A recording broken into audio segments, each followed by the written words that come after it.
गेल्या महिन्याभरापासून आम्ही लग्नाची तयारी करत होतो. शेवटी तो दिवस उजाडलाच. आम्ही छानपैकी तयार होऊन निघालो लग्नाला. बाय द वे आम्ही घरीच मेकअप केला आहे. लग्नात जायच्या आधी आम्ही थोडंसं फोटोशूट केलं होतं नवरीचं आणि आमच्या घरातल्या माणसांचं. आम्ही सेल्फ प्रिपेअर होऊन आम्ही लग्नाला चाललेलो आहोत. आम्ही बघा गाडीमध्ये बसलेलो आहोत. आता ही बघा नवरीची एंट्री.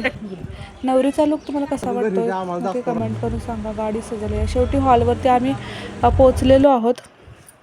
नवरीची एंट्री ढोल ताशाच्या गजरात झालेली आहे. शेवटी इकडे सुपारी साखरपुड्याचा कार्यक्रम बघता बघता पार पडला. हॉल प्रशस्त असल्यामुळे हॉलमध्ये माणसांची गर्दी होत नव्हती. बघता बघता इकडे लग्नाची तयारी चालू झाली. बाहेर पाऊस पण पडत होता. सगळ्यांची खूप धावपळ पण चालू होती. लग्न झाले, सप्तपदी झाली शेवटी आणि लग्नाची इथं थोडेसे फोटो क्लिक केले आणि शेवटी नवरीची पाठवणी केली. तर हा तुम्हाला ब्लॉग कसा वाटला नक्की लाईक करा, कमेंट करा, शेअर करा, माझ्या चॅनलला सबस्क्राईब करा. थँक्यू.